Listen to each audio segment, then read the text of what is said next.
Hello, good morning mga kadogo. Andito ako ngayon sa kennel. Medyo sinilip ko lang tong aking mga cute na giant puppies and cute na down nuts. Ay mga kadogo, medyo inayos ko rin tong kennel. Niligay ko yung mga papers nila. Mga papers nila. Andyan lahat ng mga alaga ko. So ito mga kadogo, update ko lang kayo. No? 1 week na sila from 28, exactly 1 week na sila. So by next week, magdi-deworm na tayo ng first deworm ng mga patin ko. Yan. Napakabait talaga na itong alaga ko. Namiss nila ako eh, kasi ilang araw din akong medyo nahihilo sa init, mga kadogan, na makagalaw. Kasi sa sobrang init, mahirap namang magkikikilos. So, ito sila mga kadogo. Tignan ninyo. So, ito mga kadogo. Exactly 1 week na sila kasi 22 pinanganak eh. 1 week na. So, next week, yan na. Dito ang tayo. Ang laki nila mga kadogo. Ang laki kasi. Ang laki talaga ng tatay. Nakita naman niyo sa video ko, di ba? Yung stud session. Ang laki talaga ng tatay. And Taiwan talaga yung tatay dahil papers ng Taiwan. Taiwan. Pinanggalingan niya. Napakaganda ng mga puppy na to. Super quality to.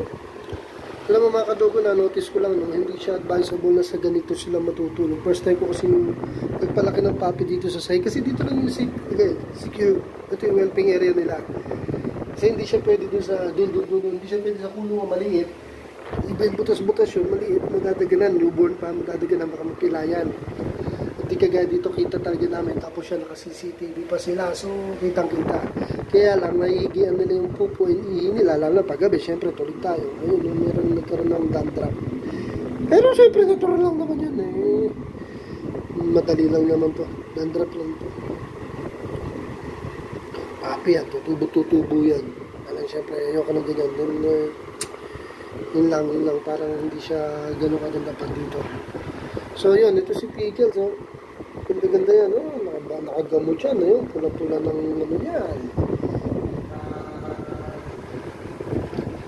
With iron na vitamins yan.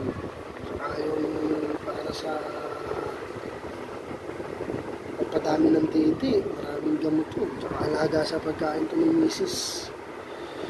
Ito yung mga baby, oh. Pag kumain ito mga baby ito, dodoble sukat na ito mga dodo. So yun mga kadogo, in-update ko lang kayo na 1 week puppy is ganito kalaki, sobrang taba nila, lalo na pag kumain ito. So mga kadogo, in-update ko lang kayo dito sa mga piglets ko, mga tatabahay baboy ko. So dito na lang muna. Good morning and God bless. Thank you for watching.